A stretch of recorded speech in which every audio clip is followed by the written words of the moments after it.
Vamos em Isaías 6, a gente vai ver os versículos de 1 a 7. E a palavra de hoje, o título que eu dei é sobre as circunstâncias. Quando as circunstâncias não são satisfatórias, né? Ou não nos satisfazem. Quando as circunstâncias não nos satisfazem. Eu quero que a gente comece a pensar o quanto a gente tem quanto a gente está dependendo das nossas circunstâncias, o quanto a gente está baseando a nossa alegria, né, a nossa paz, a nossa tranquilidade nas circunstâncias. Você acorda e fica feliz porque você está vivendo circunstâncias boas? Está tendo tempos bons, tranquilos, né? Às vezes a gente baseia já logo o começo do dia nas circunstâncias, ou algo que a gente está vivendo agora ou algo que a gente está vivendo vai viver no futuro, né? A gente fala, mas hoje mais tarde vai acontecer uma coisa legal, essa semana, aí eu já me alegro com aquilo que está para acontecer, né? Mas será que a gente está baseando a nossa alegria, paz e tranquilidade só nisso? Ou a gente também leva em consideração o além, né? O além para que Deus quer nos levar para uma maturidade maior, né? Ele não quer que a gente dependa das coisas que vêm e vão, né? Que acontecem e vão embora, mas que a gente baseie a nossa alegria somente nele, né? Que é imutável, que é eterno, que é sempre o mesmo. Então tudo pode estar ruim, tudo pode parecer ser contra nós, né? Mas mesmo assim a gente pode ter alegria no Senhor. A gente pode viver independente das circunstâncias e baseado naquilo que Deus é. Então, por isso, como eu comentei no começo, né, a nossa série que eu já tenho orado e tenho pensado sobre a igreja, né, e na verdade quero ainda fazer essa série, só que a gente vai adiar um pouco. Vão ser estudos em 1 Timóteo, e a gente vai chamar de Nós Somos a Igreja, né? Para entender a dinâmica da igreja, dos relacionamentos, tudo que 1 Timóteo nos traz. Vamos adiar essa série de estudos um pouco. Eu quero, depois desses tópicos que a gente está passando, focar em Filipenses. Filipenses que nos traz essa questão da alegria além das circunstâncias. E a gente vai chamar de alegria do Senhor é a nossa força, né? Então, com certeza, vai ser uma bênção também passar por Filipenses em breve, porém, hoje a gente está em Isaías. Vamos focar em Isaías. E Isaías passou por uma mudança radical de circunstâncias, né? Mudou bastante coisa na vida dele, como a gente vai ver, só que isso trouxe para ele uma visão totalmente renovada de Deus e quem ele é diante de Deus. Então foram mudanças radicais na vida dele e a partir daí mudou tudo. Vamos ver então o que aconteceu, né? Aqui tem o chamado de Isaías e logo no começo do primeiro versículo a gente vê a mudança de circunstâncias, uma crise pessoal na verdade, que diz no ano em que o rei Uzias morreu. Morreu o grande rei Uzias. Uma crise pessoal para o profeta Isaías. A gente tem aqui o chamado dele, né, desse grande profeta. Um profeta, a gente precisa entender mais ou menos o tempo em que ele estava vivendo, era um tempo de decadência, né? A nação estava indo do mal para o pior. Ele acompanha tanto o reino do norte como o reino do sul. Ele acompanhou o reino do norte, que foi deportado primeiro, né, até os últimos anos, até que eles foram embora. E aí ele também ministra no reino do sul, porque eles estão seguindo o mesmo caminho, né? Posteriormente também foram deportados, mas eles estavam também indo do mal para o pior, prestes a ser julgado também.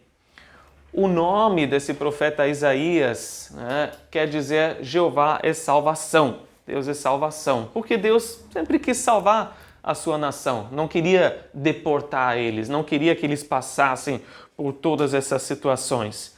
Mas o povo precisava se arrepender, né? Precisava voltar de todo o coração, com os olhos, ouvidos para Deus. Mas eles estavam bem distantes, né? Por causa da idolatria, por causa da apostasia. Eles estavam correndo atrás de outros deuses, né? Estavam dando as costas para Deus. E certamente é uma coisa que a gente vê hoje em dia também, que a maioria das pessoas não quer saber de Deus, né? Tem uma certa apatia, uma letargia, né? E às vezes até a vida espiritual que as pessoas têm está morrendo aos poucos e não estão nem percebendo. Então foram dias difíceis que eles passaram e Isaías recebe aqui o chamado dele. Porém, a gente já está no capítulo 6. Mas o que ele estava fazendo antes, nos capítulos de 1 a 5? Ele já estava ministrando, né? Ele já estava sendo usado por Deus, porém sem essa visão correta de Deus. Ele ali, até o capítulo 6, ele já mandou vários ais, né? Ai de vocês! E falando de todos os pecados do povo, né? Da idolatria e tudo mais, né? Tudo que eles estavam fazendo de errado, o julgamento que virá, como eles precisavam se arrepender. Estava já ministrando de uma certa forma até que as circunstâncias dele mudaram drasticamente. O que aconteceu? O grande rei Uzias morreu. Era um rei importante, era um rei bom, né? Ele fazia o que agradava ao Senhor, e enquanto isso ele prosperava, o reino prosperava.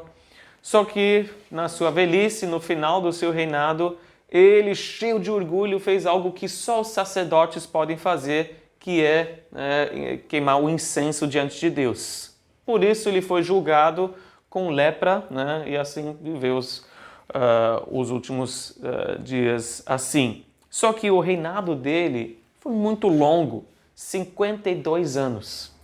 E em geral foi de paz, foi de prosperidade.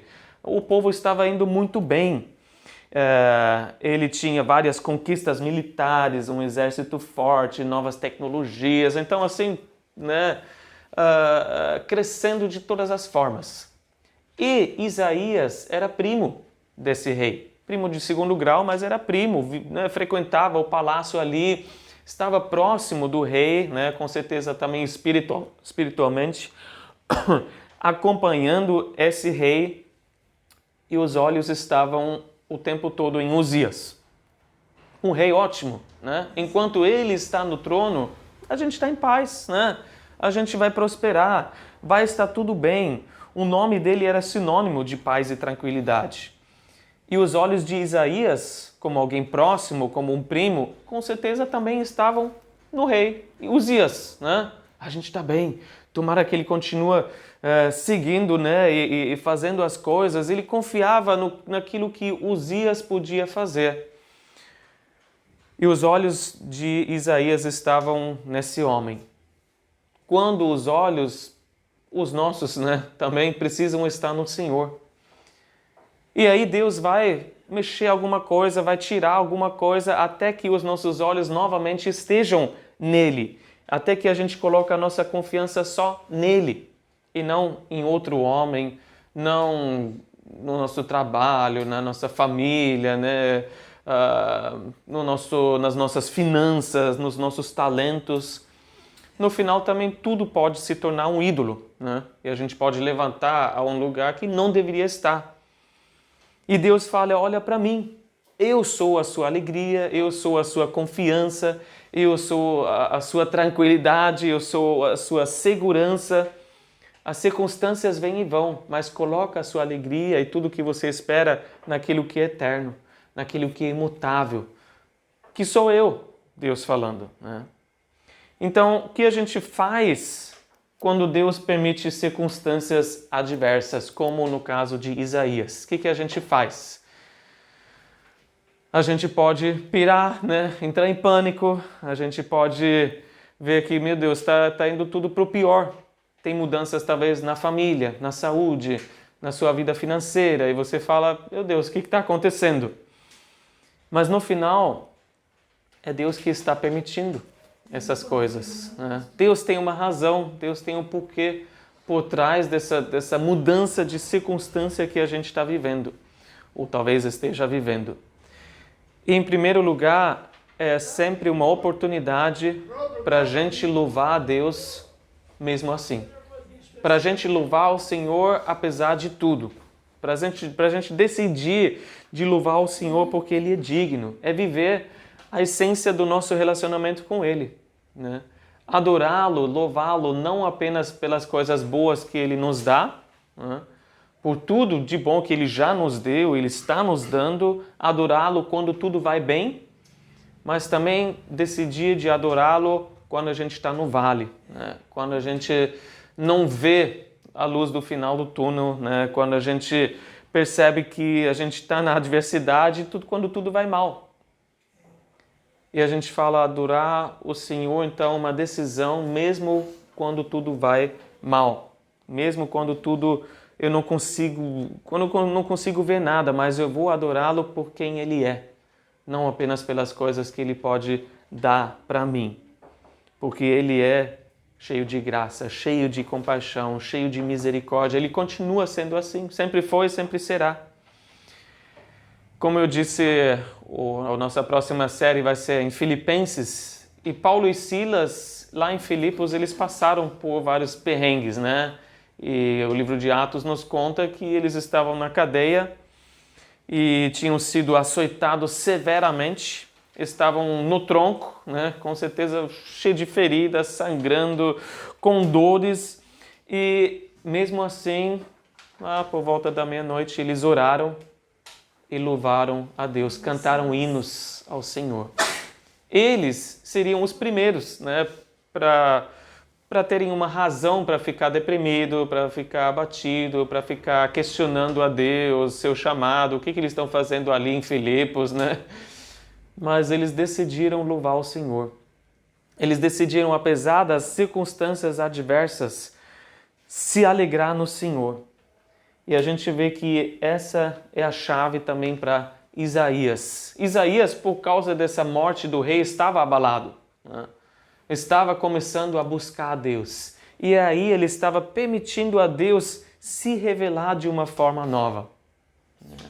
Quando a gente começa a buscar a Deus de todo o coração, coisas imagináveis podem acontecer, né? Jeremias 33:3 diz: clame a mim e eu responderei. E lhe direi coisas grandiosas e insondáveis que você não conhece. Então são coisas maravilhosas que a gente vai descobrir quando a gente coloca no nosso coração para buscar a Deus. O que ele viu então, quando ele começou a buscar a Deus por causa dessa mudança de circunstância? Parte B do primeiro versículo diz: eu vi o Senhor assentado num trono alto e exaltado, e a aba de sua veste enchia o templo. Deus estava acima de tudo. O trono, que aparentemente no mundo físico estava vazio agora, o rei Uzias, cadê? Não estava vazio no céu. Deus estava no trono. E mesmo o trono sendo ocupado na terra também por uma pessoa nova, o filho do rei Uzias, que era mau, né? Não mudava nada nesse fato de que Deus estava no trono o tempo todo. E continuava no trono. O filho do rei Uzias era mau, então agora não tinha mais paz e prosperidade e tranquilidade. Agora era confusão. Agora era pior, né? Em todos os sentidos. Era medo do futuro, era pânico. Porém, Deus estava no trono. Deus estava alto e exaltado. Então, muito acima de todas as circunstâncias que Isaías estava passando. Deus estava existindo ali e governando acima de todas as coisas ruins que poderiam acontecer, independente das circunstâncias na vida pessoal de Isaías, no governo, né? Independente das pessoas que vêm e vão na nossa vida, às vezes saem da nossa vida e a gente não vê mais, independente do desespero que bate, Deus está no controle de todas as coisas. E a gente pode ter paz, porque a gente sabe que tudo que acontece passou pelas boas mãos do Senhor. Então, Isaías podia ver. O que ele podia ver, uma vez que as escamas caíram, os olhos estavam no Senhor? Vamos ver até o versículo 4. Eu vou ler mais uma vez a segunda parte do versículo 1, que diz: viu o Senhor assentado num trono, né? Não estava vazio o trono, alto e exaltado, e a aba da sua veste enchia o templo.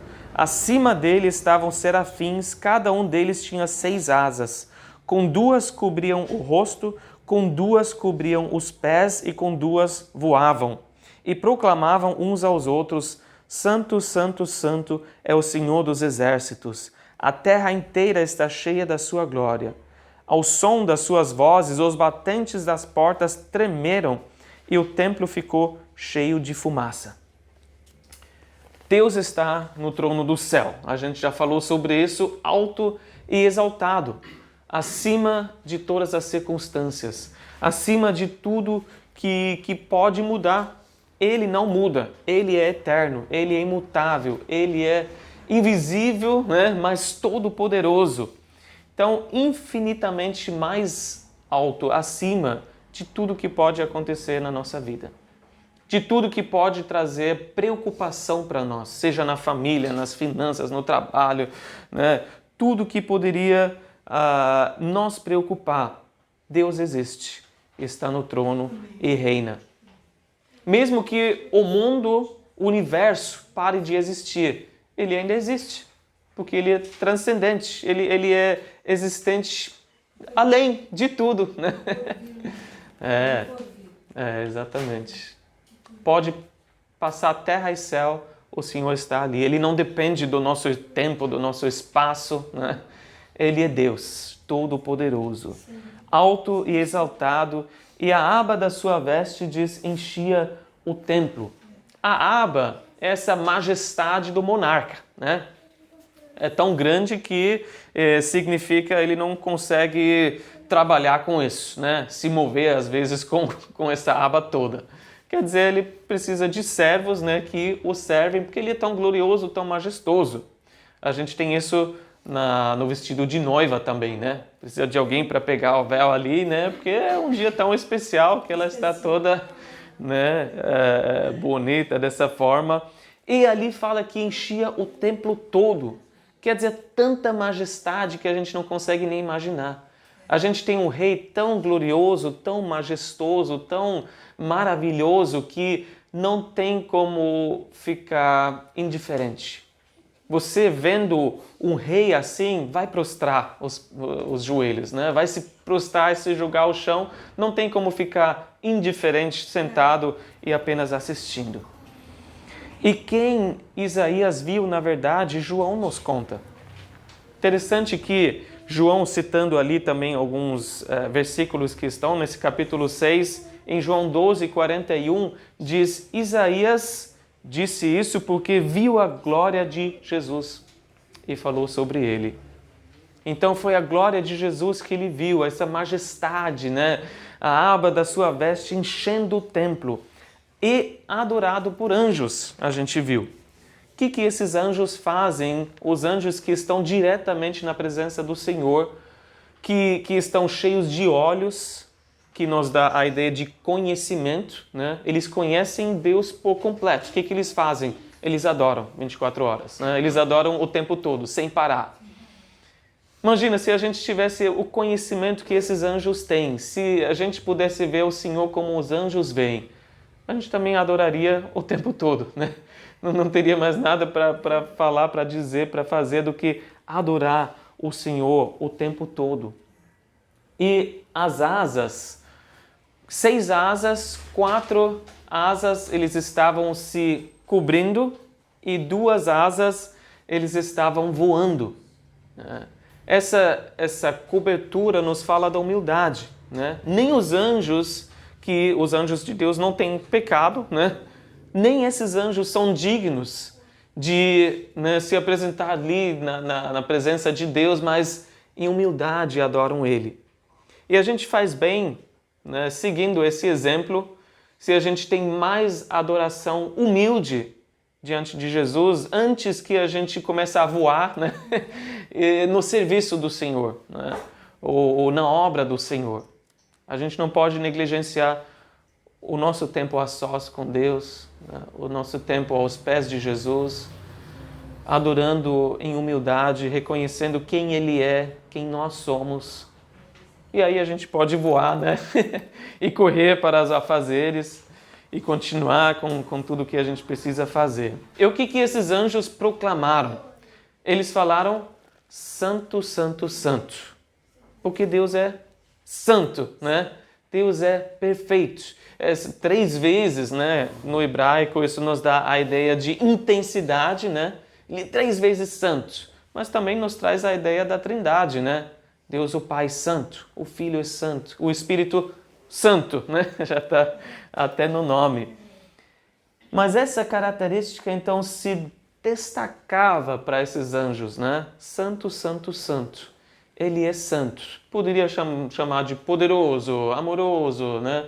Mas se destaca porque Deus, de fato, é incomparável. É totalmente diferente de tudo que existe. Santo quer dizer separado, né? E ele é tão diferente de nós homens, né? Da humanidade, separado do pecado, separado de todo mal. Não existe mal nenhum nele. Ele é puro e perfeito. Ele é completo, sem falha, né? Sem defeito nenhum. E Deus deseja que nós sejamos como Ele, né? Que nós sejamos santos como Ele, inteiros, completos. Por isso Ele iniciou esse processo em nós uma vez que a gente decidiu seguir Ele, a santificação, né? O processo de nós tornar como Ele é. E esse processo leva a vida inteira. E a gente precisa parar, assim como Isaías, que já ministrou por um tempo ali, né? Mas precisava talvez de uma nova ou uma primeira, né, revelação de Deus. E a gente precisa de novas revelações de Deus para lembrar que quem nós somos é mais importante do que nós fazemos. Quem nós somos é mais importante de como nós estamos nos sentindo no meio das circunstâncias. Quem nós somos é mais importante do que o sofrimento que a gente tem temporariamente por causa de algumas circunstâncias que Ele está permitindo na nossa vida. As circunstâncias acabam sendo as ferramentas que Deus usa para nós tornar santos, para trabalhar em nós. E mesmo que doia um pouco, né, Ele tem um bom plano. E Ele vai permitir de tudo para poder trabalhar em nós, para levar essa obra até um final bom que Ele já prevê, que a gente não consegue ver hoje, né? Parece que está acontecendo isso, vai ser o meu fim, né? Talvez seja um novo começo, né? Talvez seja apenas mais um bloco que Deus coloca ali para nós transformar. E os anjos adoram e a gente pode decidir adorar o Senhor apesar de tudo. Por quê? O que acontece quando os anjos adoraram? Um grande impacto, né? O que aconteceu? O templo estava cheio da glória de Deus. É um vislumbre daquilo que vai acontecer aqui também na terra, né? Que toda a terra vai estar cheia da glória de Deus. E não só isso, teve um impacto no mundo físico, né? O templo ali, os batentes da porta tremendo, e também no mundo invisível. A gente sabe que existe esse impacto quando a gente começa a adorar o Senhor. Mesmo que a gente não veja, né? O que aconteceu em Filipos na cadeia? Um terremoto e todos os muros caíram, né? Aqui também, um grande impacto. O que precisa ser chacoalhado na nossa vida? Quais as correntes que precisam, né, se abrir e ser cortados na nossa vida? Isso pode começar a partir do louvor e da adoração na nossa vida pessoal e na comunhão também. Uma vez que a gente decide louvar o Senhor, mesmo quando tudo vai mal. Então, uma nova perspectiva a respeito de Deus, mas também uma nova perspectiva a respeito de si mesmo. Versículo 5. Ele falou, então gritei, ai de mim, estou perdido, pois sou um homem de lábios impuros e vivo no meio de um povo de lábios impuros. Os meus olhos viram o Rei, o Senhor dos Exércitos. Qual a perspectiva que ele tem a respeito de si agora? Agora ele fala, ai de mim, estou perdido, né? Diante de um Deus santo, perfeito, diante de um Deus tão glorioso, majestoso, quem somos nós? Pecadores impuros, pecadores perdidos, corruptos, depravados. Quem somos nós para prevalecer diante de um Deus assim? Ele fala, ai de mim. Como eu disse nos primeiros 5 capítulos, ele já pronunciou 9 ais sobre os outros, né? Apontou o dedo para os outros. Vocês que estão fazendo isso, vocês que estão errados naquilo, né? Contra o povo de Deus. E agora ele fala, ai de mim. Eu que sou pecador, eu sou igualzinho a todos vocês, para quem eu apontava o dedo. Diante de um Deus santo, todos nós somos iguais, somos pecadores. Mas ele fala, eu ofendi esse Deus santo. E essa oração que o publicano também fez em Lucas 18. Tenha misericórdia de mim, que eu sou pecador. É nesse ponto que a gente precisa chegar, é nessa visão de nós mesmos que nós precisamos e automaticamente chegamos quando nós vemos Deus assim como Ele é.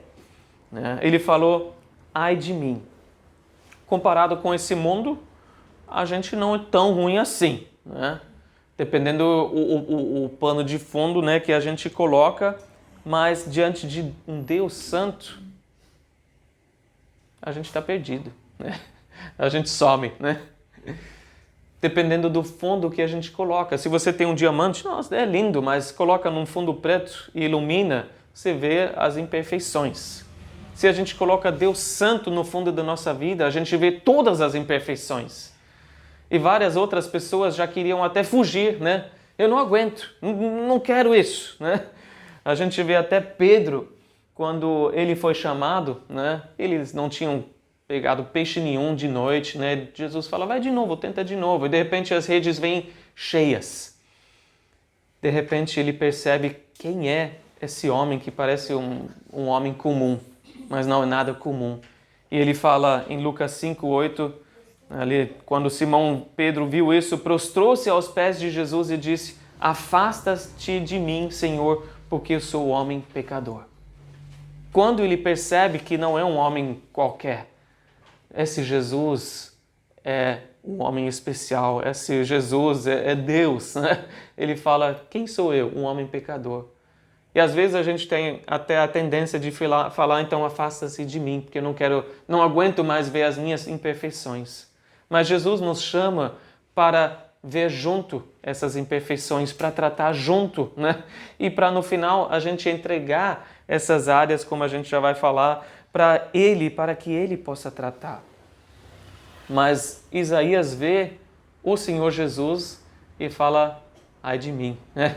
Até afasta-se de mim, eu estou perdido, eu sou humano, eu sou um erro, eu erro, né? Eu não consigo viver o padrão de Deus.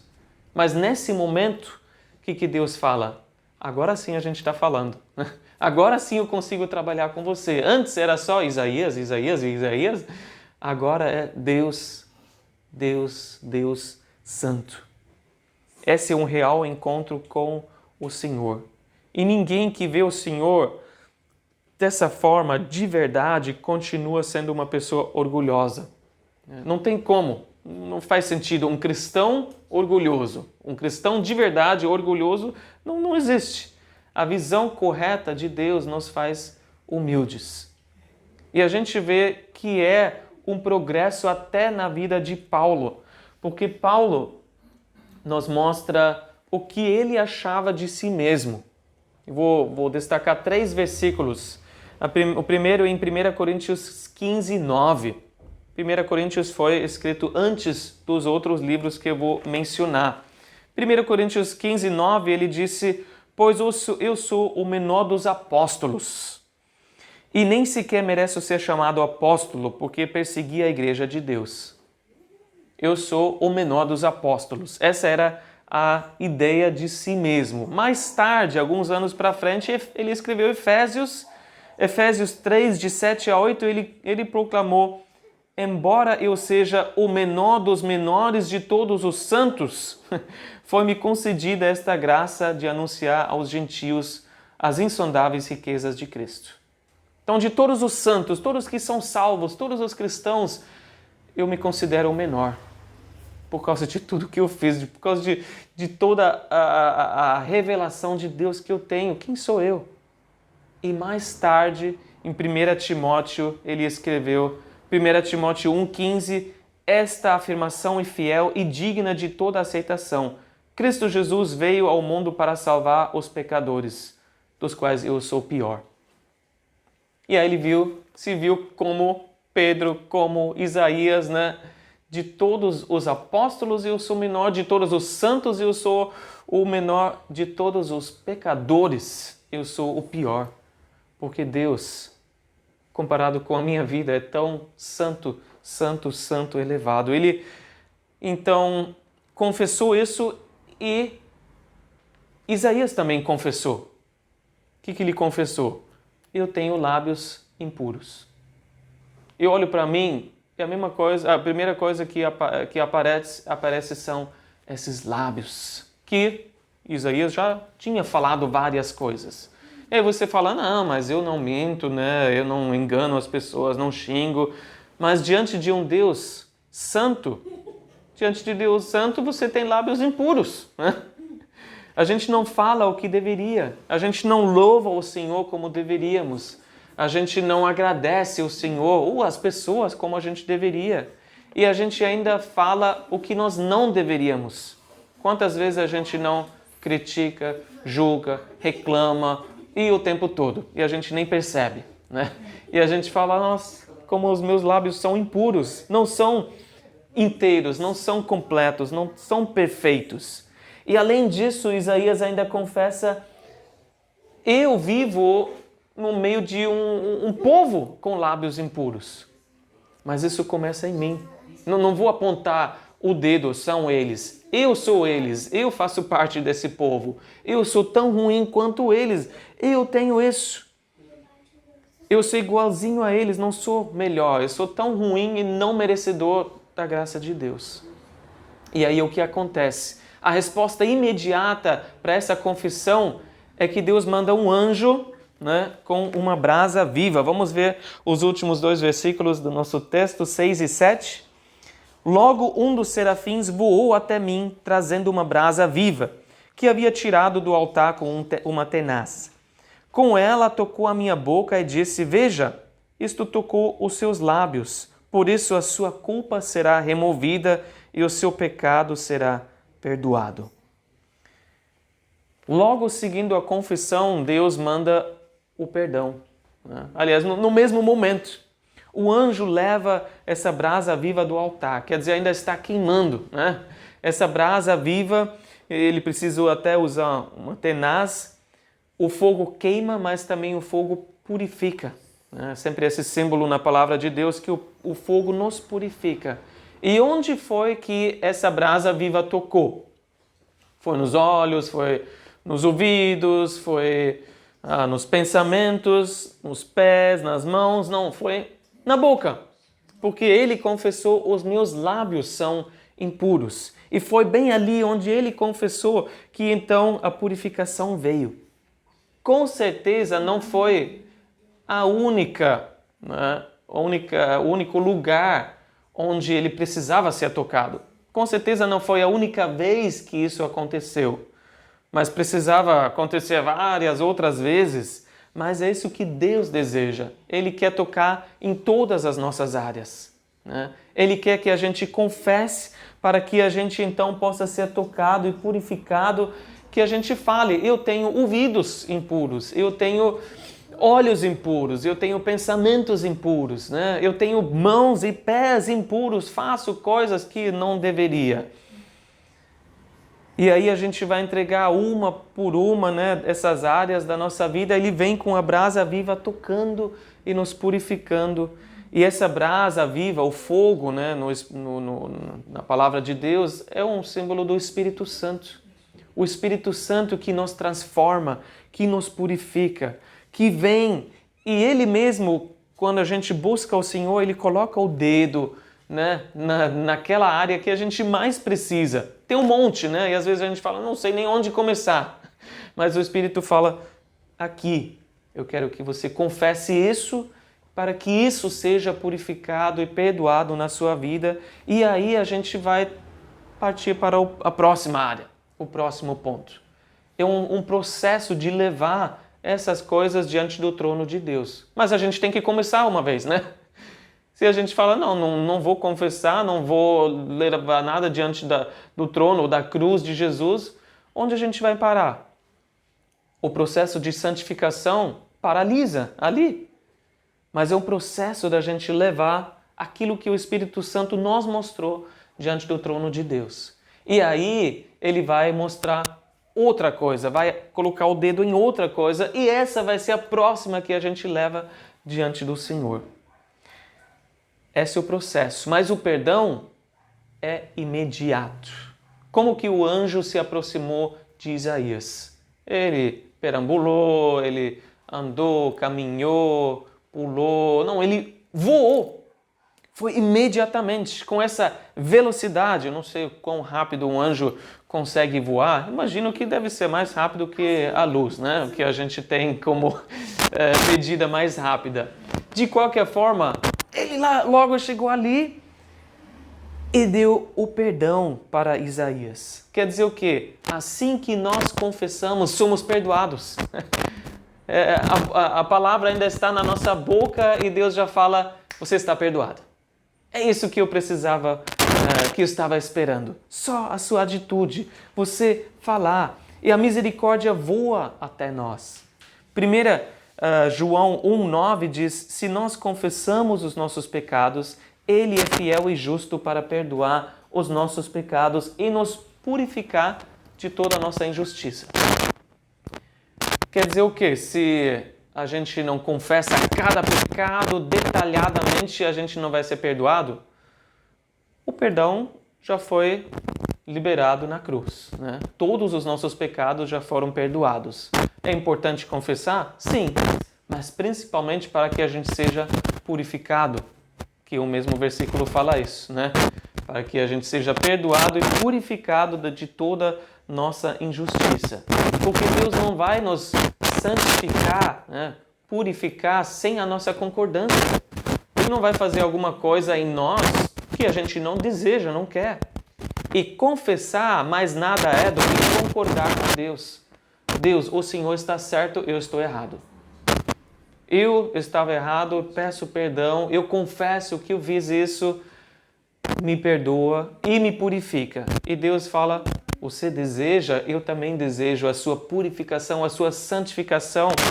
E a gente vê, né, que além do perdão, a gente é transformado. E essa é a santificação. E eu quero terminar com essa ideia. O que é santificação? Nós já falamos no meio do estudo. É esse processo de nos tornar santos. O processo que leva a vida inteira. Porque Deus quer que a gente seja como Ele. 1 Pedro 1, 15 e 16 diz isso. Mas assim como é santo aquele que os chamou, sejam santos vocês também em tudo o que fizerem, pois está escrito, sejam santos, porque eu sou santo. Todo cristão já é chamado de santo, tem a santificação inicial, né? Se você aceita Jesus como Senhor e Salvador, você é um cristão, você é santo. Né? E a gente vê isso na igreja em Corinto, um bom exemplo, porque eles faziam coisas que não pareciam muito santas, né? Independente do nosso comportamento, quando a gente se torna um cristão, né, se torna um filho de Deus, filha de Deus, a gente é chamado de santo. 1 Coríntios 1, 2 fala a igreja de Deus que está em Corinto. Uma bagunça, né? Uma coisa nada madura, uma coisa nada espiritual, mas ele falou aos santificados em Cristo Jesus e chamados para serem santos. Aceitaram Jesus, são santificados. Todo crente é perdoado, é redimido, né? É purificado, é justificado pelo sangue de Jesus. Porém, a marca de maturidade é que isso progride em nós, que isso continue em nós, que a gente deseje essa santificação. E esse progresso contínuo de Deus nos santificando depende das nossas decisões diárias. Se a gente, né, vai nessa direção ou vai contra essa direção. Se a gente realmente confessa as áreas que a gente vê na nossa vida que precisam, né, do perdão de Deus, e a gente é perdoado, e aí o Espírito vem, nos transforma ali, a gente permite que Deus nos toque. A gente vai progredir na medida em que a gente nega a si mesmo, né? Nega a si mesmo, toma a nossa cruz e segue Jesus realmente. Deus vai usar as circunstâncias, né? Estamos à volta agora para o começo do nosso estudo. Vai usar as circunstâncias na nossa vida para que isso aconteça. Porque é isso que Ele deseja. Para Ele importa mais quem nós somos. Então, até que nós lidamos com o nosso interior, com aquilo que Ele deseja transformar, a gente pode dar várias voltas. E as mesmas circunstâncias voltam toda hora, né? Parece o Israel 40 anos no deserto, dando voltas, né? Até que aprendam a lição. Não é que, meu Deus, né? Nunca vai aprender, que filho desobediente, mas é o amor de Deus, né? Eu vou permitir isso, não porque eu não gosto mais de você, mas porque eu amo tanto você que as circunstâncias não são importantes. É importante o que você faz com elas. Mesmo que você passe pela mesma coisa de novo, eu quero transformar aquilo que está dentro de você. E a gente pode permitir ou impedir esse processo, né? Dependendo das nossas decisões, dependendo daquilo que a gente faz com as circunstâncias. E tem momentos que a gente se irrita muito com as circunstâncias, que a gente deseja que não tivessem mais fazendo parte da nossa vida, né? E a gente pode até se irritar tanto que a gente começa a se rebelar, né? Que a gente começa a culpar um outro, ou tenta achar um culpado, que a gente se fecha e endurece. Não é isso que Deus quer, através das circunstâncias que Ele permitiu. Mas Ele quer que a gente tire os olhos das circunstâncias e coloque novamente em Deus, para que a gente veja Ele alto e exaltado, e para que a gente se veja totalmente perdido sem Ele. Nada sem esse Senhor maravilhoso. E que a gente, assim como Isaías, começa a entregar área por área para o Espírito Santo, que nos santifica. Porque no final a gente não consegue lidar com todas essas imperfeições. Não podemos nós acertar. É o Senhor que faz essa obra em nós. E uma coisa prática que nós como cristãos talvez até perdemos um pouco, e a gente até falou domingo passado sobre isso. Algo prático que nós podemos fazer é confessar uns aos outros. Porque é uma prática que Tiago, né, a Bíblia nos dá em Tiago 5,16, que diz: portanto, confessem os seus pecados uns aos outros e orem uns pelos outros para serem curados. E a gente conversou sobre isso no domingo passado, não porque a gente precisa de um mediador, não porque alguém no lugar de Deus precisa ouvir a nossa confissão, mas o próprio versículo já traz a ideia, para que alguém possa orar por nós. Ali diz: confessem e orem uns pelos outros para serem curados. Porque logo a segunda parte de Tiago 5,16 fala: a oração de um justo é poderosa e eficaz. A gente pode confessar os pecados uns aos outros para que a gente tenha alguém que ore por nós. Para alguém que esteja a parte dos problemas que a gente está passando. Porque sozinho a gente não vai passar por isso. Ou se a gente passar com muita dificuldade. Por isso Deus deu o seu corpo, né? Deu a igreja, né? A comunidade, para que a gente viva em comunhão, não a sós, um lobo solitário. Então, se existe alguma coisa, alguma fraqueza, algum pecado na nossa vida que a gente não consegue vencer, circunstâncias que toda hora voltam e a gente não consegue sair delas, né? A gente precisa perguntar quem é a pessoa, quem é o irmão, a irmã, de confiança com quem eu posso me abrir. Quem é, Senhor, alguém, e me mostre alguém com quem eu poderia me confessar, para que essa pessoa saiba que eu estou sofrendo, para que alguém no corpo de Cristo ore por mim, né? Para que eu receba o perdão, mas também para que eu receba o fortalecimento, para que eu tenha força para crucificar esse pecado, para matar o orgulho. E é exatamente isso que Deus quer fazer em nós, né? Atitudes que matam o nosso orgulho, para que a gente se veja como Isaías. E pedir para alguém orar já é o se humilhar. Confessar o seu erro para alguém é se humilhar, né? É só você estender a mão, eu preciso de ajuda, me ajuda. É você se humilhar diante de Deus. E Deus fala que Ele dá graça aos humildes.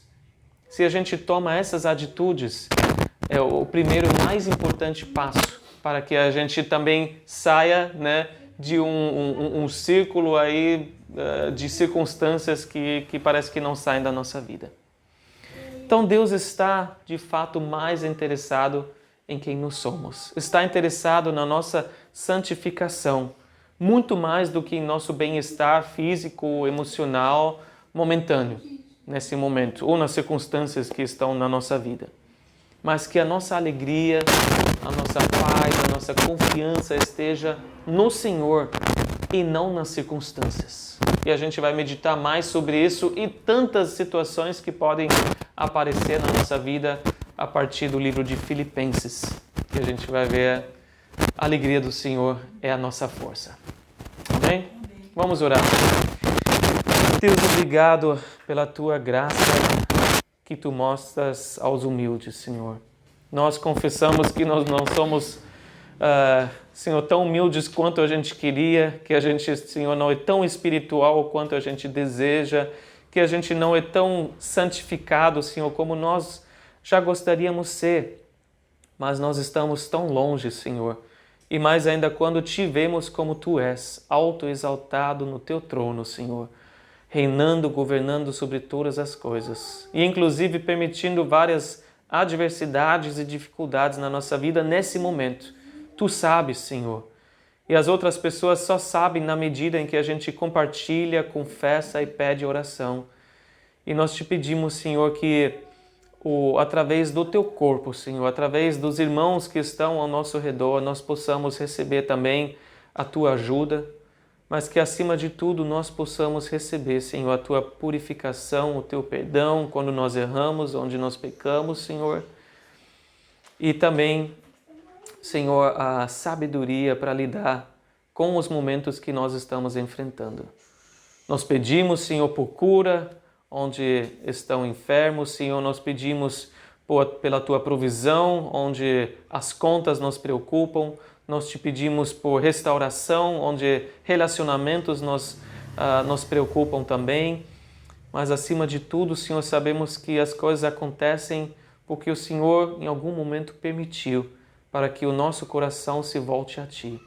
Então, Senhor, pegue o nosso coração por inteiro. Nós queremos Te entregar e queremos Te louvar, Senhor, mesmo quando tudo vai mal. Queremos decidir Te engrandecer, mesmo quando nós não vemos, Senhor, como algo poderia melhorar na nossa vida.